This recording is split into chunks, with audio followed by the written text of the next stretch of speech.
116. Di sebelahnya, dua pria dan dua wanita muda mengikuti. Kedua wanita itu cukup cantik, tapi hanya sekadar kecantikan standar, dan mereka masing-masing memegang lengan dua pria muda di sebelah mereka. Di antara dua pria itu, salah satunya memiliki tato menyelimuti seluruh tangannya, sedangkan pria yang lain terlihat dingin dan kedua tangannya dimasukkan ke dalam saku celana. Melihat Tandi berhenti sambil melihat seseorang, pria bertato itu melirik Damar sejenak. Kemudian dia melihat Thalia yang berdiri di sebelah Damar. Walaupun hanya tampak belakang, tapi postur tubuh Thalia yang begitu sempurna membuat setiap orang menjilat bibir mereka. "Kamu kenal tiga orang itu?"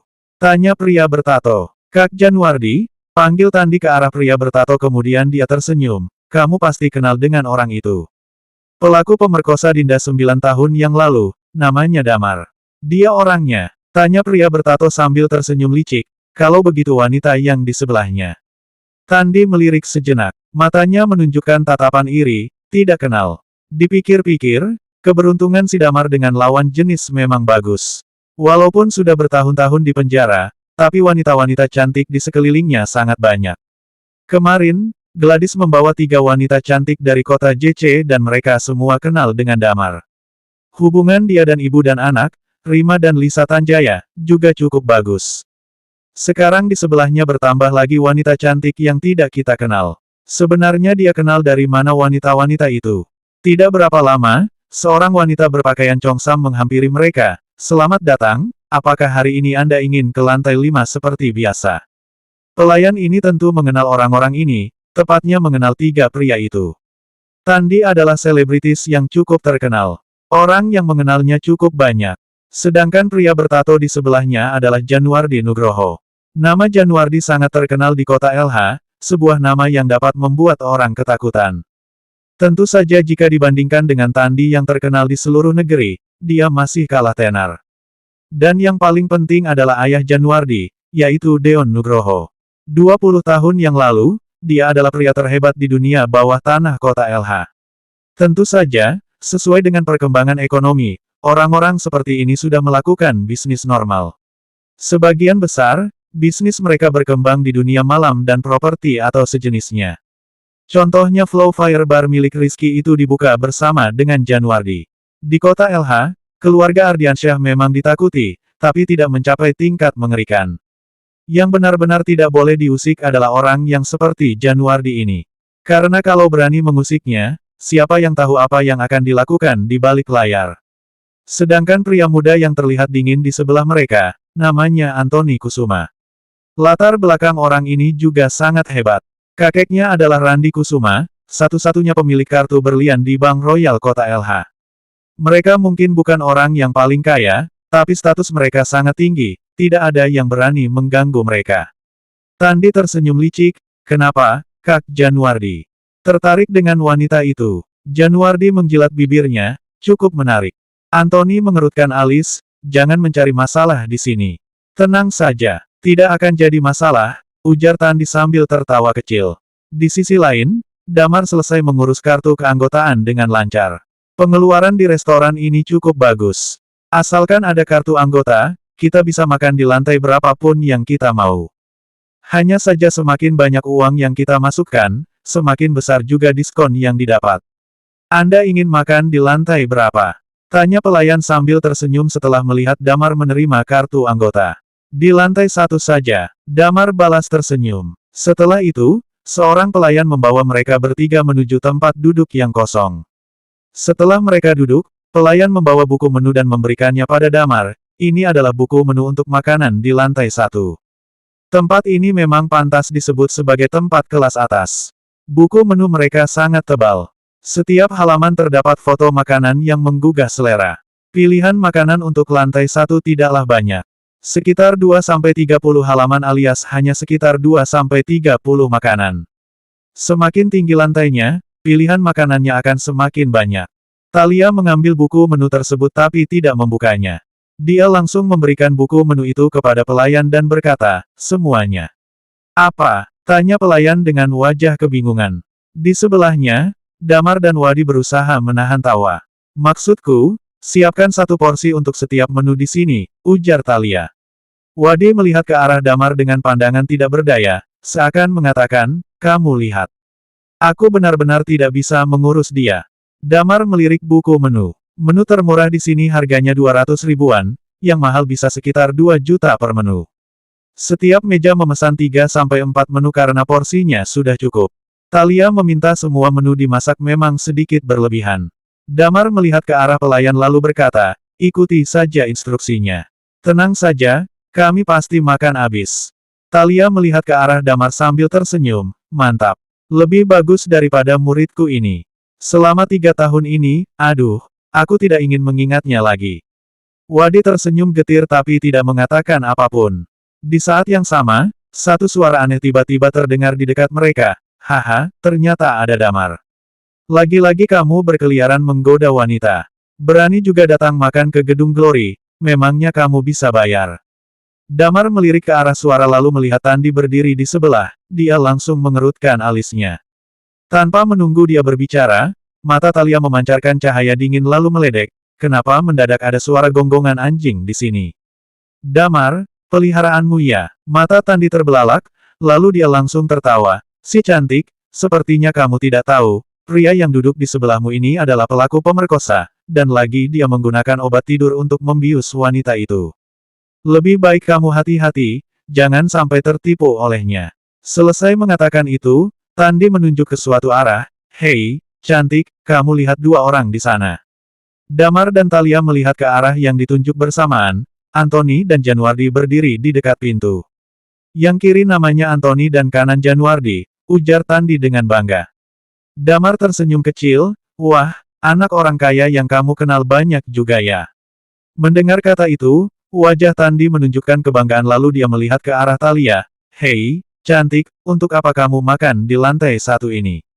Kedua temanku yang di sana mau mengundangmu makan bersama di lantai 5. Orang di meja sebelah mendengar kata-kata Tandi langsung menunjukkan wajah kaget. Pengeluaran per orang di lantai 5 mencapai 20 juta, padahal hanya sekali makan siang, kebanyakan orang tidak mampu makan di sana. Tatapan orang sekitar membuat Tandi semakin sombong. Dia melihat ke arah Thalia, hei, cantik, apa kita ada kehormatan untuk mengundangmu? Anthony dan Januardi sangat menantikan. Kamu ternyata anjing peliharaan 2 anak orang kaya itu. Damar mencibir dan melanjutkan, sangat cocok dengan pakaianmu saat ini, seperti seorang Kasim. Ekspresi wajah Tandi langsung berubah. Di saat ini, Thalia melihat ke arah Tandi lalu menjawab, tidak tertarik sama sekali. Damar benar, orang dengan riasan tebal sepertimu terlihat seperti Kasim. Cepat menyingkir, jangan memperburuk nafsu makanku. Tandi tercengang. Dia tidak menyangka Thalia akan menolak. Dia anggap, di kota LH ini, tidak ada satupun wanita yang akan menolak permintaan Anthony dan Januardi. Wanita-wanita biasa justru berusaha mendekati mereka. Wanita-wanita kaya juga tidak akan menolak setelah mengetahui identitas mereka. Tapi Thalia menunjukkan wajah menghina bahkan setelah dia menyebut 2 nama itu. Seolah-olah wanita ini tidak menganggap kedua orang itu sama sekali. Tandi menelan ludah. Mendadak, dari belakangnya, Januardi berjalan ke arahnya dan menepuk pundaknya. Dia melihat Damar dengan tatapan jijik lalu melihat ke arah Thalia, dengan santai bertanya, hei, cantik, menyebut kami sebagai anjing kucing liar sepertinya cukup keterlaluan. Selesai mengatakan itu, dia melirik ke Damar, lalu melanjutkan, kamu yang namanya Damar. Orang yang memerkosa Dinda itu. Damar menyentuh hidungnya lalu mengangkat kepalanya melirik ke Januardi, ada masalah? Tidak ada, hanya saja tempat yang mewah seperti ini bukan tempat yang cocok untuk orang sepertimu, ujar Januardi sambil tersenyum ke arah Damar, lalu dia melihat ke Thalia lagi, hei, cantik, aku akan tunjukkan aku orang yang seperti apa. Setelah mengatakan itu, dia mengangkat sebelah tangannya, kemudian seorang pelayan mendekatinya, apakah ada yang bisa saya bantu? Panggil manajer kalian ke sini. Lalu, usir mereka dari sini, ujar Januardi sambil tersenyum manis ke arah Damar dan Thalia. Bersambung. 117. Pelayan yang melayani mereka adalah seorang gadis berusia 20-an yang mengenakan congsam. Para pelayan di gedung Glory ini semuanya wanita dan kebanyakan memiliki kecantikan yang menggoda. Pelayan ini tentu saja mengenal Januardi, lalu dia melirik ke arah Damar, sambil mengerutkan alis dia berkata, Pak Januardi, maaf tapi ini tidak sesuai dengan peraturan kami. Peraturan? Kamu tidak mengenalku. Tanya Januardi sambil mengerutkan dahinya. Saya tahu Anda tapi Gedung Glory tidak memiliki aturan untuk mengusir pelanggan. Ini, jawab pelayan itu segera. Kelihatannya kamu memang tidak mengenalku, ujar Januardi sambil memandang jijik ke arah pelayan itu. Mulai hari ini, ingat ini baik-baik. Kata-kataku adalah peraturan. Mendengar kata-kata itu, Damar dan Thalia saling memandang. Kedua orang itu menunjukkan senyum tipis seperti sedang menertawakan Januardi. Januardi terus memerintah pelayan, bukannya kamu masih ingin bekerja di sini? Kalau kamu tidak bisa mengambil keputusan, panggil manajer kalian kemari. Keributan di sini langsung menarik perhatian orang-orang. Dengan cepat, seorang wanita berusia 30-an yang memakai pakaian office lady yang datang mendekat ke arah mereka sambil tersenyum. Oh, Pak Januardi, ada masalah apa sampai membuat Anda semarah ini? Januardi melirik ke orang itu, lalu melihat ke arah Damar dan Thalia. Dengan santai dia mengatakan, usir mereka keluar dari sini. Manajer Gedung Glory langsung mengerutkan keningnya, lalu berkata, Pak Januardi, maaf tapi sepertinya ini kurang pantas. Kami di sini demi berbisnis, tidak ada alasan untuk mengusir tamu kami keluar. Sangat sederhana, mereka sudah menyinggung aku dan temanku. Aku mengajak wanita itu untuk makan bersamaku tapi dia menolaknya. Bahkan sampai menghina aku sebagai anjing kucing liar. Aku hanya ingin memperlihatkan pada mereka sebenarnya siapa yang anjing kucing liar, jawab Januardi santai. Di sebelahnya, Tandi terlihat angkuh, melirik Damar dengan ekspresi merendahkan. Lalu dia mengatakan, lagi pula, orang ini adalah pelaku pemerkosa yang dipenjara selama 9 tahun. Orang seperti ini datang makan di Gedung Glory, pasti akan merusak reputasi Gedung Glory. Januardi menatap tajam ke arah manajer Gedung Glory sambil mengatakan, tentu saja kamu juga boleh mengikuti peraturan kalian untuk tidak mengusir mereka, tapi itu juga akan berarti, mulai hari ini, aku Januardi, Anthony, dan juga teman-teman kami tidak akan pernah menyantap makanan di Gedung Glory lagi. Tempat ini ditunjukkan untuk tamu kelas atas, alias tamu yang mengunjungi tempat ini adalah tamu tetap. Tamu yang datang ke sini hanya tamu itu-itu saja. Sedangkan orang seperti Januardi termasuk pelanggan besar. Dia dan teman-temannya itu membawa keuntungan sekitar 2 miliar untuk Gedung Glory setiap bulan. Tandi tersenyum senang sambil berkata, Damar, kalau aku menjadi kamu, aku sudah menyingkir dari sini dan berinisiatif memberikan wanita di sampingmu itu pada Kak Januardi. Di kota LH, memprovokasi Kak Januardi bukanlah pilihan yang bijaksana. Memikirkan tentang itu membuat manajer Gedung Glory kesusahan. Dia melihat ke arah Damar dan Thalia, dengan sangat sopan dan gugup mengatakan, maaf, apa bisa? Ada apa ini? Belum selesai manajer selesai bicara, tiba-tiba suara berat terdengar. Mengikuti suara itu, seorang pria dengan rambut yang dipotong pendek berjalan dari lantai atas menuju ke kerumunan itu. Pria itu terlihat berumur 4-50-an. Penampilannya rapi dan tegap, tubuhnya kelihatan sangat kuat. Manajer dengan cepat memberi hormat sambil memanggilnya, Bos. Bos Zaki, panggil Januardi sambil melanjutkan perlahan, orang-orang ini sudah membuatku tidak senang. Usir mereka, kalau tidak aku dan teman-temanku tidak akan pernah datang kemari lagi. Bos Zaki mengerutkan alisnya kemudian melihat ke arah Anthony yang berdiri di sebelah Januardi. Kening Anthony juga ikut mengerut, lalu melihat ke arah bos dan mengatakan, Paman Zaki, beberapa orang ini, memang sudah keterlaluan. Bos Zaki melihat ke arah orang yang diminta Januardi untuk pergi. Saat matanya bertemu dengan Damar dan Thalia, tubuhnya langsung bergetar hebat. Damar dan Thalia memperlihatkan wajah kebingungan. Tentu saja, orang yang dipanggil dengan Bos Zaki ini memang mengenal mereka berdua. Tapi baik Damar maupun Thalia, mereka berdua tidak ingat tentang orang ini. Bos Zaki menghela napas panjang kemudian berjalan ke arah Damar mereka. Di samping, wajah Tandi dan Januardi menunjukkan kepuasan. Dalam kepala mereka seperti sudah terlihat adegan Damar dan lainnya yang terusir dari gedung ini. Anthony membawa dua wanita teman mereka berjalan mendekat. Bos Zaki berdiri di depan Damar dan Thalia, lalu dengan hormat membungkuk, saya benar-benar minta maaf mengganggu waktu makan siang Anda bertiga.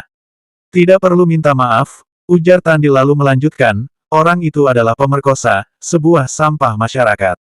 Tidak perlu minta maaf pada orang seperti itu. Langsung saja tendang mereka dari sini dan masalah selesai. Januardi terkikik ringan, melirik ke arah Damar dan Thalia sambil tersenyum manis. Hei, cantik, sekarang kamu tahu bukan, siapa yang anjing? Plak, plak. Di saat ini, Bos Zaki yang tadi sedang membungkuk langsung berbalik dan mengangkat tangannya. Dalam sekejap, dia langsung melayangkan tamparan keras ke wajah Tandi dan Januardi. Suara yang nyaring dapat terdengar sampai seluruh sudut ruangan dan langsung membuat keheningan. Semua orang langsung memandang ke arah suara nyaring itu. Januardi tertegun beberapa saat, tapi dengan cepat dia langsung merasa marah dan malu. Dia mengangkat tinju sambil menarik kerah baju Bos Zaki. Orang tua sialan, berani-beraninya kamu memukulku. Melihat itu, Anthony dengan cepat menarik Januardi sebelum tinju itu dilayangkan. Bos Zaki melihat ke arah Januardi lalu mengatakan, kalau kamu tidak mau makan di tempatku, keluar sana. Aku tidak butuh uang kalian yang tidak seberapa itu. Kalau kalian masih mau makan di tempatku ini, minta maaf pada mereka berdua. Hidung Januardi hampir saja tersumbat saking marahnya. Di sebelah mereka, Tandi bahkan lebih bingung. Dia sama sekali tidak menyangka akan berkembang menjadi seperti ini. Dia melihat ke arah Damar dan Thalia lalu menyadari mereka berdua sedang menertawai dia. Tandi melihat ke sekeliling, menyadari semua orang sedang melihat ke arah mereka. Dia ditampar di antara kerumunan orang-orang. Dibandingkan dengan rasa sakit membara di wajahnya, dia lebih merasa malu sampai ingin bersembunyi di dalam lubang. Kamu suruh aku minta maaf pada mereka? Tanya Januardi sambil tertawa dingin. Zaki, aku akan ingat tamparan ini. Urusan kita belum selesai. Anthony yang dari tadi tidak berani bicara mengerutkan alisnya. Dia juga tidak mengatakan apapun pada Zaki tapi dia melihat ke arah Damar, dengan tenang mengatakan, Damar, kamu masih terlalu hijau untuk mendapatkan permintaan maaf dariku maupun Januardi. Walaupun tamparan barusan dilakukan oleh Bos Zaki, tapi akan kami perhitungkan denganmu. Damar mengangkat bahunya tanda tidak peduli tanpa bicara apa-apa. Jangan bicara omong kosong di sini. Cepat pergi. Kedepannya jangan datang lagi kemari, ujar Zaki dengan nada tidak sabar. Januardi tersenyum dingin lalu melihat ke arah Damar dan Thalia. Dia menjilat bibirnya lalu mengatakan, baik. Aku akan ingat kejadian hari ini. Lalu tentang kamu, cepat atau lambat suatu hari nanti aku akan membuatmu merangkak ke atas tempat tidurku lalu memohon padaku untuk mengampunimu. Cahaya dingin terpancarkan di mata Thalia. Damar dengan cepat menggelengkan kepala untuk menahannya. Ayo pergi, ujar Januardi sambil menggertakkan gigi. Dia tidak ingin bertahan di tempat ini lebih lama lagi saking malunya. Melihat mereka pergi, Zaki langsung memandang ke Damar dan Thalia. Kedua tamu terhormat, maaf pengelolaan restoran kami masih kurang bagus sehingga menimbulkan masalah seperti ini. Silakan pindah ke lantai 6 untuk menyantap makanan terbaik kami. Untuk Anda akan saya anggap gratis. Anthony dan Januardi yang belum sepenuhnya pergi langsung berhenti mendengar kata-kata tersebut. Anthony memalingkan kepalanya dengan wajah terkejut. Gedung Glory terdiri dari 6 lantai tapi yang dibuka untuk umum hanya lantai 1 sampai lantai 5. Anthony tahu, lantai 6 adalah lantai khusus yang digunakan Zaki untuk menjamu tamu terhormat. Tapi lantai 6 ini belum tentu digunakan, bahkan dalam kurun waktu 1 tahun belum sekalipun. Hubungan kakek Anthony dan Zaki cukup bagus, tapi bahkan kakeknya itu tidak pernah naik ke lantai 6. Sekarang Zaki malah mengundang Damar dan Thalia menyantap makanan terbaik mereka di lantai 6. Hal ini benar-benar mengejutkan. Setelah perkenalan dari Tandi, Anthony mengenal siapa orang yang bernama Damar itu. Seorang Zaki tidak mungkin mengundang orang seperti itu untuk makan hidangan di lantai 6. Apa ini caranya untuk menenangkan tamu yang lain? Tanya Anthony dalam hati, lalu melirik ke Thalia, atau latar belakang wanita itu sangat hebat. Saat menghadapi Januardi maupun aku, nada bicaranya sangat tenang. Di saat dia masih kebingungan, Damar dan lainnya berdiri dan berjalan ke lantai atas. Di saat yang sama Wadi mengedipkan sebelah matanya ke arah Anthony, membuat amarah Januardi semakin bertambah. Sialan, teriak Januardi kesal, mau apa kalian masih berdiri di sini? Setelah mengatakan itu, dia langsung berjalan keluar pintu utama. Sedangkan Damar dan lainnya sampai di lantai 6. Lantai 6 sangat tenang. Mereka berjalan memasuki ruangan khusus. Tepat saat memasuki ruangan itu, Zaki menghela napas panjang kemudian dengan bergetar menyambut, suatu kehormatan dapat bertemu dengan Zero dan Second. Bersambung. 118. Hormat pada Second dan Zero. Suaranya bergetar, tapi pada saat bersamaan, tangannya naik sejajar dengan kepalanya untuk memberikan hormat yang sesuai standar. Jantung Damar berdegup. Sebenarnya, tadi dia masih bingung kenapa Zaki ini mengenalnya, dan membantu dirinya. Tapi saat dia mengatakan kalimat ini, Damar pun mengerti. Ekspresi Thalia sedikit berubah, dia menatap pria di hadapannya dan bertanya, "Apa kamu Night Watcher?" Zaki menghela napas, sudah sekitar 4 atau 5 tahun sejak aku pensiun dan mengambil alih gedung Glory ini. Mungkin kalian berdua tidak pernah bertemu denganku, karena aku bukanlah siapa-siapa. Di Night Watcher, aku hanya di urutan lebih dari 1000. Kenapa pensiun? Tanya Thalia. Zaki menghela napas dan berkata, aku terluka parah saat aku menjalankan misi. Bisa masih hidup saja itu sudah sangat beruntung, dan aku tidak akan mungkin bisa menghadapi syok itu, jadi aku mundur dari barisan depan. Sambil mengatakan hal itu, dia terlihat seperti sedikit merindukannya. Oh ya, saat aku masih melakukan pekerjaan itu, kalian berdua ada pada puncak kejayaan kalian. Apa kalian datang ke LH untuk menjalankan misi? Damar menggelengkan kepalanya, tidak, aku datang kemari karena kebetulan. Reputasiku di LH tidak begitu baik. Saat itu aku dituduh memerkosa, dan kedatanganku kali ini adalah untuk mencari buktinya, serta membersihkan namaku pada saat bersamaan. Zaki terkejut dan kemudian menganggukkan kepalanya, aku telah mendengar tentang hal ini. Faktanya aku memiliki hubungan baik dengan Binar. Dia dulu juga pernah mencariku untuk mencari tahu tentang hal ini, hanya saja tidak ada bukti apapun. Bukti akan selalu ditemukan pada akhirnya, kata Damar sambil tersenyum. Zaki mengangguk, benar, Night Watcher Zero telah dikirimkan. Tadi karena peraturan penjagaan Night Watcher bersifat rahasia, dan tidak ingin mengekspos kalian berdua, jadi aku tidak melakukannya lebih jauh lagi. Jika tidak, pasti sudah harus berlutut pada kalian berdua berdasarkan aturan kepala pasukan pihak sana. Para anak orang kaya ini pikir jika keluarga mereka punya uang, mereka bisa bertindak arogan. Damar melambaikan tangannya dan berkata, tidak apa-apa, dan terima kasih untuk yang tadi. Zaki segera menggelengkan kepalanya, kalian sudah melakukan begitu banyak untuk dunia ini, aku tidak pantas menerima kata terima kasih kalian. Makanan yang kalian pesan akan segera datang. Selain itu, aku juga akan menghidangkan 4 makanan khas restoran kami, dan semuanya gratis. Kemudian aku juga akan memberi kalian bertiga Black Supreme VIP card, dan semuanya gratis saat kalian menggunakannya di gedung Glory ini. Tidak perlu sampai berlebihan seperti itu, Damar langsung berkata dengan tidak enak hati. Ini saja bukanlah apa-apa. Zaki sedikit tersenyum. Di sampingnya, Wadi tersentuh hingga hampir menangis. Kartu VIP Gedung Glory, sampai batasan tertentu memiliki kegunaan yang sama dengan kartu Bank Royal, dan dapat dianggap senjata sihir. Kedepannya, begitu dia mengeluarkan Black Supreme VIP Card ini, bukankah para gadis kecil itu akan ramai berdatangan? Saat itu terjadi, dia juga bisa membawa mereka untuk makan gratis di Gedung Glory. Ini sungguh adalah senjata untuk memikat gadis. Benar saja, setelah bertemu dengan Damar, keberuntunganku semakin membaik, Wadi berkata dengan begitu girang. Nikmati makan kalian. Aku masih ada urusan, jadi aku pergi dulu, kata Zaki. Setelah meminta nomor telepon Damar dan Thalia, dia berkata, selain itu, jika kalian butuh sesuatu saat berada di LH, langsung saja hubungi aku. Meski aku bukan orang terkaya di LH, tapi di antara semua klan, aku masih dapat mengatakan sepatah dua patah kata. Damar mengangguk dan berkata, terima kasih. Tidak lama setelah Zaki pergi, hidangan yang mereka pesan mulai disajikan satu persatu. Kemudian, Thalia mulai makan dengan lahap tanpa peduli dengan citranya lagi. Sambil mengunyah, dia bergumam, ini enak sekali.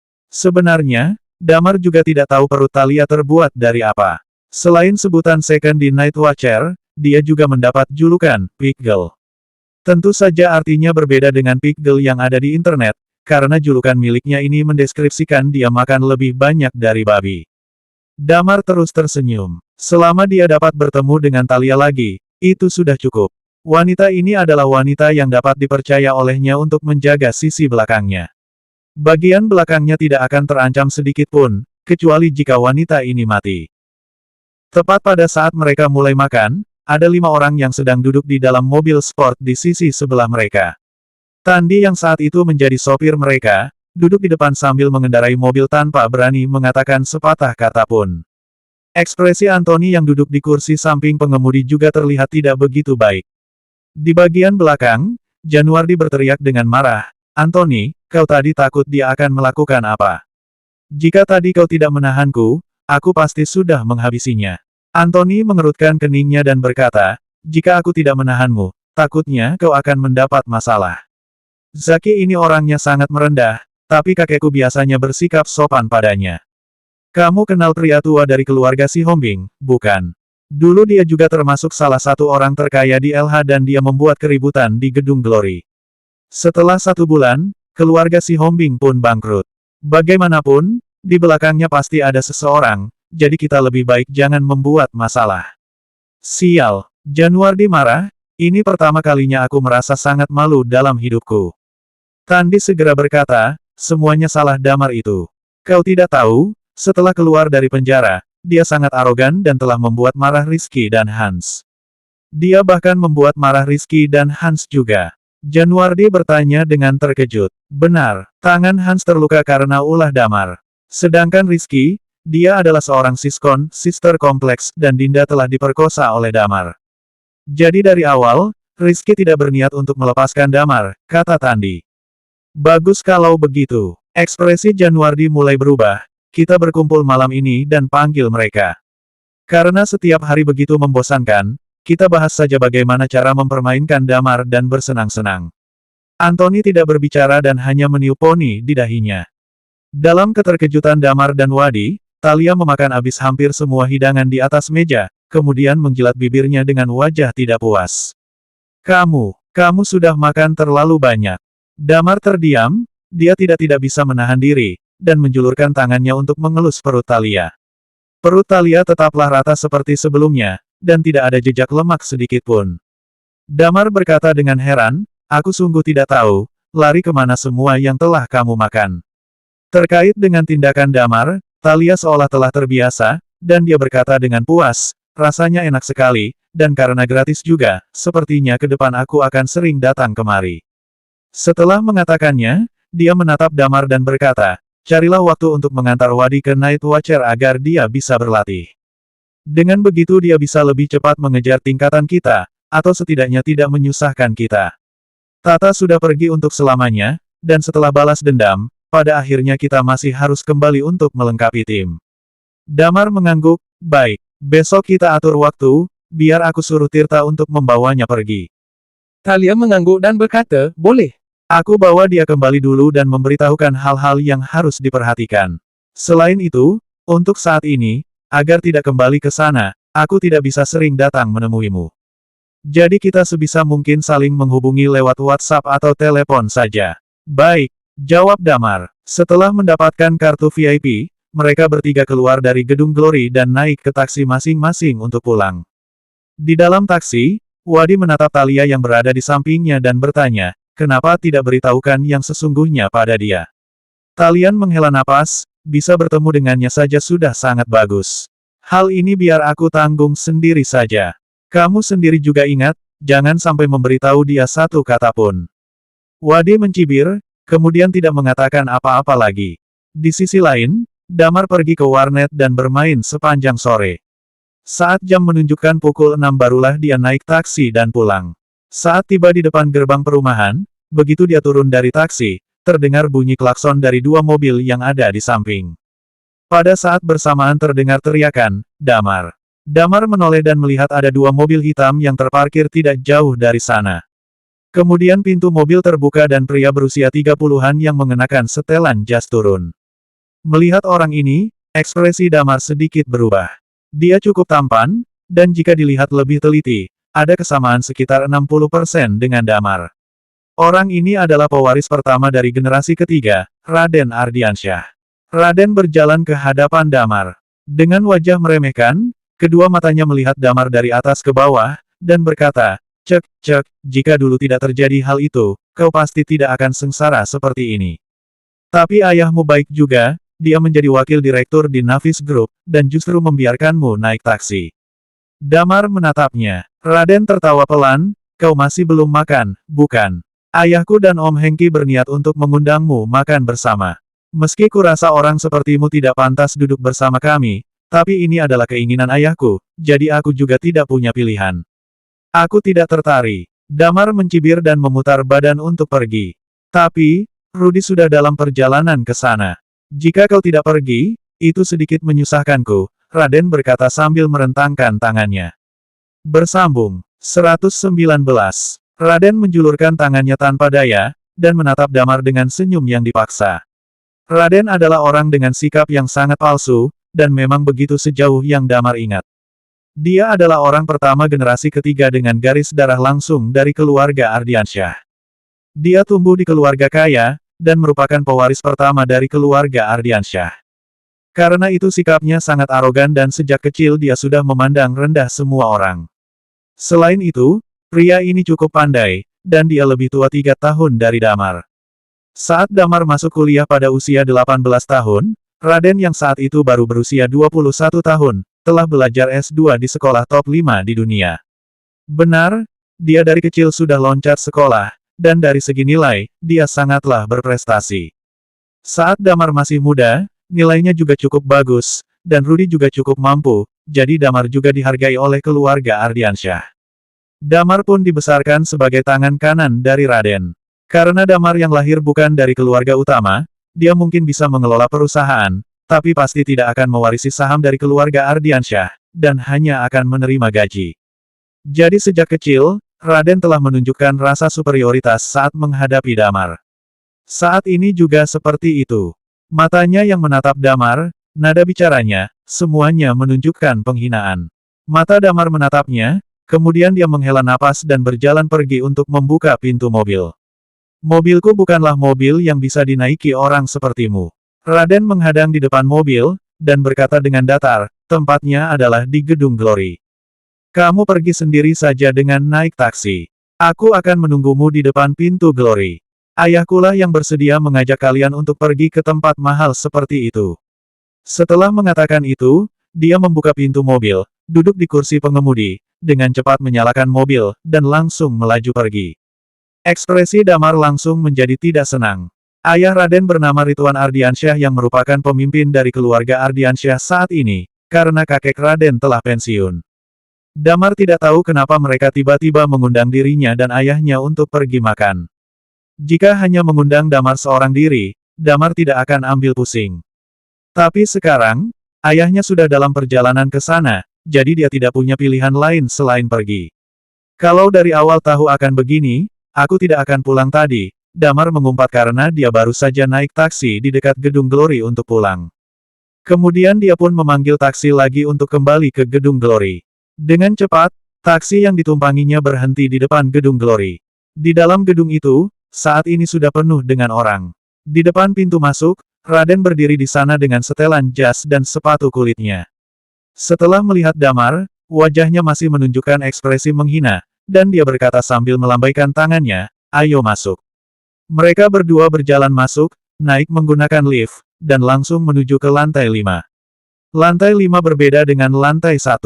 Instalasi lantai pertama dilengkapi dengan lobi dan kursi D, sedangkan lantai 5 semuanya adalah single private room, dan suasananya jauh lebih nyaman dan tenang dibandingkan lantai 1. Apa kamu tahu Gedung Glory ini tempat apa? Setelah tiba di lantai 5, Raden berkata sambil tersenyum ringan, Gedung Glory adalah restoran terbaik di LH dan lantai 5 adalah tempat makan termahal di LH, dan juga merupakan tempat makan terenak. Ayahku membawa kalian kemari benar-benar pemborosan saja. Damar tidak memedulikannya. Raden mencibir saat melihat Damar tidak berbicara, kemudian dia berjalan ke arah depan, dan Damar mengikuti di belakangnya.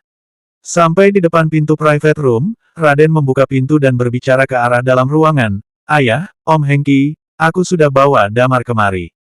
Damar mengikuti ke depan pintu, dan setelah itu dia segera mengerutkan alisnya. Di dalam ruangan, ada sebuah meja bulat yang besar dan tidak banyak orang yang duduk di atas kursi. Hengki yang dicari Damar pun ada di antara mereka. Dia duduk di sana bagaikan duri yang menonjol keluar, dengan tangan yang memegangi gelas yang diayunkan. Selain itu, di sana masih ada beberapa orang, Rizky Sitara yang bertubuh kekar, dan seorang gadis yang duduk di sampingnya. Saat pandangan Damar jatuh pada gadis itu, tubuhnya langsung gemetaran untuk sesaat. Gadis itu sangat cantik dan sangat mirip dengan Gladys Sitara. Dia memiliki rambut hitam panjang, mengenakan gaun hitam, dan duduk dengan tenang di sana. Melihat Damar berjalan masuk ke dalam ruangan, dia mengangkat kepalanya dan menatap Damar. Sekilas terlihat pandangan rumit di matanya, kemudian dia menundukkan kembali kepalanya dan menatap meja. Dia adalah Dinda. 9 tahun yang lalu, saat insiden itu terjadi pada Damar, dialah pemeran utama wanitanya. Damar tidak pernah mengira dia akan datang ke tempat ini juga. Selain mereka, tersisa Rudy yang duduk di sana dengan sedikit canggung. Ekspresinya tidak terlihat bagus, jelas bahwa sebelumnya, orang-orang ini berbicara tentang hal yang tidak nyaman untuk didengar. Damar sudah datang ya. Saat ini, Rituan yang tengah duduk langsung melambaikan tangannya, 9 tahun tidak bertemu, pasti sudah semakin dewasa. Cepat duduklah. Raden tertawa kecil, berjalan menghampiri sisi Damar, dan menarik kursi untuk duduk. Damar memandang semua orang sekilas, kemudian berkata pada Rudy, "Ayah, ayo pergi." Mendengar perkataan Damar, semua orang mengerutkan alisnya. Raden mendengus dan berkata, "Damar, kamu sudah besar kepala ya. Mengundangmu makan di sini adalah karena menghargaimu, jadi jangan kamu tidak tahu diuntung." Damar terlalu malas untuk memedulikannya. Saat itu, Rituan tertawa kecil dan berkata sambil melihat Rudy, "Rudy, pikirkanlah sendiri dengan baik-baik, untuk makanan ini masih mau makan atau tidak." Rudy mengerutkan keningnya dan berkata pada Damar, "Damar, kemari dan duduklah dulu." Ekspresi Damar berubah sedikit, dia menatap ayahnya, kemudian berjalan ke sampingnya dan menarik kursi untuk duduk. Di sampingnya, menampakkan senyum menghina dan berkata, "Kupikir kamu punya nyali, tapi bukankah sekarang kamu duduk juga dengan patuh?" "Raden, jaga bicaramu." Saat itu, Rituan membuka mulut untuk berbicara, kemudian menatap Damar sambil tersenyum, "Aku mengundang kamu dan ayahmu kali ini adalah untuk membicarakan 3 hal." Damar terdiam. Di sebelahnya, jelas bahwa Rudy telah mendengar hal itu, karena terlukis di wajahnya dengan samar. Rituan melanjutkan pembicaraannya, "Hal pertama adalah aku dengar setelah kamu kembali, kamu mulai menyelidiki tentang kejadian 9 tahun yang lalu lagi." Jantung Damar berdegup, seharusnya itu dilaporkan oleh Johnny, hanya saja dia tidak menyangka bahwa Rituan akan mencarinya karena hal ini. "Memangnya kenapa kalau iya?" tanya Damar. Rituan tertawa, kemudian dia berkata pada Dinda yang ada di sebelahnya, 9 tahun yang lalu, insiden ini telah memberikan luka yang begitu besar pada Dinda. Dengan kamu menyelidiki tentang hal ini lagi sekarang, tidak diragukan lagi bahwa kamu sedang menaburkan garam pada lukanya. Karena sekarang kamu sudah keluar dari penjara, kita bicarakan saja hal ini dengan Dinda beserta keluarga Sitara. Aku sarankan juga untuk berhenti menyelidiki hal ini lagi." Damar tersenyum dengan terpaksa, "Maaf, aku tidak menerima saran darimu." "Jangan buru-buru, dengarkan dulu perkataanku sampai selesai," kata Rituan. "Kamu kembali ke LH karena masalah ini, membuat masalah dengan Diska, dan berkonflik juga dengan Rizky. Kami bisa membantumu menyelesaikan semuanya sepenuhnya, dan membuat mereka tidak mencari masalah dengan kalian lagi." Hal yang kedua, berbicara sampai di sini, Rituan berkata dengan datar. "Hal yang kedua ada sedikit hubungan dengan ayahmu. Rudy saat ini menjabat sebagai wakil direktur di Navis Group. Keluarga Ardiansyah dan Navis Group memiliki hubungan kompetitif dalam banyak industri. Tidak tahu mengapa, Navis Group suka sekali melakukan persaingan dengan kita, dan ini bukanlah hal yang baik, jadi aku harap dia dapat berdamai dan memilih keputusan yang menguntungkan kedua belah pihak."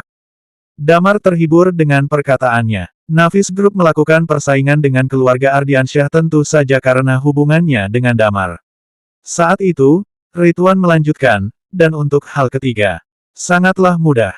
Selama kamu menyetujui kedua hal barusan, aku bisa mengajukan agar nama kalian muncul di silsilah keluarga lagi, dan kembali diakui." Hati Damar sedikit tergerak, karena dia sekiranya telah tahu apa yang membuat ayahnya bingung. Memang diakui kembali itu cukup bagus, tapi dulu keluarga Ardiansyah memperlakukan mereka dengan sangat keterlaluan, jadi mereka dari awal sudah biasa melihatnya. Yang terpenting adalah satu poin, meski katanya adalah diskusi dan memberikan saran, tapi pada kenyataannya itu adalah ancaman. Itu berarti bahwa jika Damar ingin melanjutkan penyelidikan, keluarga Ardiansyah dan Sitara tidak akan membiarkannya begitu saja. Rudy sepertinya sangat cemas bahwa dirinya akan menghadapi pembalasan dari kedua keluarga itu, sehingga membuatnya merasa sedikit bingung. Damar menatap seketika Dinda yang duduk menunduk di sampingnya, kemudian berkata, "Ayah, ayo kita pergi." Bersambung. 120. Benar, terkait dengan semua hal yang disebutkan olehnya, Damar tidak berniat untuk menjawab sedikit pun. Tidak menyelidiki. Atas dasar apa dia tidak boleh menyelidiki. Dan untuk ancamannya itu, terus terang, ancaman beberapa keluarga ini, dia tidak menganggapnya ancaman sama sekali. Aset yang dimiliki Damar di dunia ini, telah jauh melebihi apa yang dimiliki keluarga Ardiansyah. Terlebih lagi seluruh Night Watcher yang ada di belakang Damar. Terkait dengan hal kedua, tampaknya keluarga Ardiansyah cukup kewalahan dengan persaingan itu. Semua itu adalah hal yang ia minta untuk dilakukan oleh Rudy, dan sepertinya itu telah memberikan keuntungan besar untuk Rudy. Dan ganti untuk semua ini ternyata adalah untuk diakui kembali sebagai keluarga. Ini benar-benar sebuah lelucon. 9 tahun yang lalu saat Damar mengalami insiden itu, dari awal memang dia telah dijebak oleh seseorang, dan jika bukan karena bergabung dengan Night Watcher, Damar mungkin akan mendekam di penjara untuk seumur hidupnya. Nama ayahnya dicoret dari silsilah keluarga, dan setelah hal itu selesai, keluarga Ardiansyah juga ikut campur saat dia mencari pekerjaan di LH. Mereka tahu akan kemampuan Rudy, dan khawatir jika Rudy akan memulai bisnisnya sendiri.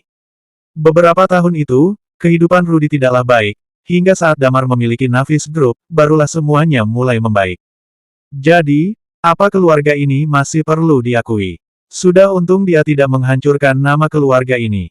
Dia tidak ingin repot-repot mengatakan apapun pada keluarga Ardiansyah, dan merasa tidak perlu menjawab apapun, jadi dia langsung mengajak ayahnya untuk pergi. Rudy juga sedikit terkejut, tapi mendengar Damar berkata demikian, dia tahu sikap putranya. Meskipun dia khawatir, tapi dia masih memutuskan untuk mengikuti keputusan Damar, karena bagaimanapun, dalam hatinya dia juga berharap Damar dapat membersihkan namanya. Apa maksudmu? Raden tiba-tiba memukul meja. Damar, ingatlah, di sini adalah LH. Damar mengangkat kepalanya dan menatap Raden, kemudian melihat Ridwan dan Hengki, dan bertanya dengan datar, kalian tidak ingin aku menyelidikinya, kalian takut akan apa? Takut. Ridwan tertawa, tidak ada yang perlu ditakutkan. Insiden saat itu telah dibuat keputusannya, dan kamu tidak akan bisa mengubahnya. Kami hanya merasa bahwa insiden itu sudah 9 tahun lamanya, dan kamu pun sudah keluar. Keluarga Sitara juga tidak berharap kamu terus menyelidikinya dan membuat Dinda terluka untuk kedua kalinya. Tentu saja jika kamu tetap ingin terus menyelidikinya, kamu harus mempertimbangkan akibat dari penyelidikanmu itu. Damar tertawa kecil. Akibat. Ancaman seperti ini entah sudah berapa kali dia dengar selama hidupnya. Dia bahkan tidak berniat untuk berkata kasar dan kejam, lagi pula jika keluarga Ardiansyah ingin menutupi dan memprovokasinya, dia juga tidak akan sungkan lagi. Dia terlalu malas untuk meladeni omong kosong mereka, dan dia datang pun bukan untuk bernegosiasi dengan mereka. Dia sebelumnya datang, itu hanya karena dia khawatir sesuatu terjadi pada Rudy, dan hanya ingin membawanya pulang. Ayah, ayo pergi. Damar berkata sambil tersenyum. Rudy mengangguk dan berdiri. Raden mendengus, Damar, karena kedatangan kalian, hidangan juga sudah dipesan. Sebotol wine harganya 30 juta, ditambah dengan semua hidangan ini, jadi total semuanya kira-kira 40-an juta. Karena kalian tidak menghargainya, bayarlah dulu bagian kalian berdua sebelum kalian pergi. Mengatakan itu, dia pun melambaikan tangannya dan memanggil pelayan. Seorang pelayan cantik yang berdiri di depan pintu khusus untuk melayani mereka berjalan masuk dan bertanya, maaf ada yang bisa saya bantu. Untuk makanan ini kami bayarnya masing-masing, jadi tolong dibagi dulu, dan tagihkan biaya 2 orang pada mereka, Raden berkata dengan datar. Rudy berbalik dan melihat ke arah mereka. 40 juta, bagi mereka memang bukan apa-apa, tapi perbuatannya ini benar-benar menjijikan. Rudy mengerutkan keningnya. Raden mendengus dan berkata, Rudy, jangan bilang kamu bahkan tidak punya puluhan juta. Wajah pelayan tampak canggung, tapi dia tetap berkata pada Damar dan Rudy, biaya makan kalian jumlahnya adalah 43.200.000, tapi karena Pak Ridwan punya kartu Platinum Card kami, jadi bisa dapat diskon 30%. Totalnya, kartu member kami tidak digunakan untuk bagian mereka. Kurangi dulu bagian mereka baru didiskon, kata Raden memotong pembicaraan. Rudy tampak marah, dia hanya datang, tidak melakukan apapun dan tidak makan apapun, tapi dia harus membayar biaya puluhan juta untuk 2 orang. Ini sungguh tidak masuk akal. Damar melihat pelayan itu, dan melihat Raden yang ada di samping, kemudian dia merogoh sebuah kartu berwarna hitam dan berbingkai emas. Kemudian dengan datar dia meletakkannya di depan pelayan wanita itu. Pelayan itu terkejut, kemudian langsung berkata, "Silakan." Damar mengambil kembali kartu itu, dan berjalan keluar bersama Rudy. Di belakang, karena Damar membelakangi mereka tidak dapat melihat dengan jelas apa yang terjadi. Saat mereka melihat Damar pergi tanpa membayar, Raden langsung berbicara dengan suara pelan dan marah, "Bagaimana bisa kamu membiarkan mereka pergi? Aku bilang bayar masing-masing, dan biaya punya mereka tidak masuk dalam tagihan kami." Pelayan itu pun langsung berkata, "Mereka punya kartu Black Supreme VIP, dan pemegang kartu Black dapat melakukan transaksi dengan gratis di Glory." Kartu Black Supreme VIP. Raden tercengang, bagaimana bisa dia punya kartu Black ini? Apa kamu tidak periksa dulu? Mereka yang lain pun ikut tercengang, dan terlukis ekspresi tidak percaya pada wajah semua orang. Damar dan Rudy ternyata punya kartu Black dari tempat ini. Bahkan mereka saja belum pernah memiliki benda seperti ini. Di samping, Ridwan mengerutkan kening dan berkata, "Pasti itu milik Binar." Hubungan antara Binar dan Zaki, pemilik Glory, cukup bagus. Semua orang juga tahu jika dia punya kartu Black tempat ini. Raden mendengus. Hal ini membuat Damar dan Rudy pergi begitu saja, dan membuatnya tidak senang. Di sisinya, Dinda menggertakkan gigi di wajah cantiknya, kemudian melirik Rizky, "Kak, aku keluar sebentar." Rizky juga menghela napas dan tidak mengatakan apapun. Dinda bangun dan berjalan keluar ruangan.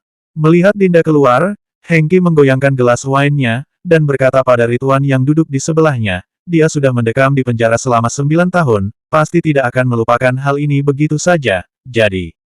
Ridwan menghela napas, menatap Rizky dan berkata dengan datar, "Rizky, keluarlah dulu sebentar." Rizky mengerutkan keningnya. Ridwan tertawa, "Tenang saja, kami sudah berjanji akan bekerja sama dengan kalian, jadi kami tidak akan menarik keputusan itu kembali. Saat proyek ini selesai, keluarga kalian pasti akan bisa bertahan." "Terima kasih Om Ridwan," kata Rizky. Dia bangkit dari duduknya dan berjalan meninggalkan private room itu. Benar, di dunia ini, ada kalanya berada di atas dan di bawah. 9 tahun yang lalu, keluarga Sitara yang pernah menjadi keluarga kaya di LH, sekarang harus mempermalukan diri mereka sendiri. Pertama, mereka ingin mengikat hubungan dengan keluarga Tandialo dengan pernikahan, dan saat keluarga Tandialo sibuk mengurus masalah keluarga mereka sendiri, mereka pun harus melakukan kerja sama dengan keluarga Ardiansyah. Setelah melihat Rizky keluar dari ruangan, Ridwan menatap Hengki dan berkata dengan datar, "Lakukan dengan sebersih mungkin, jangan sampai meninggalkan jejak."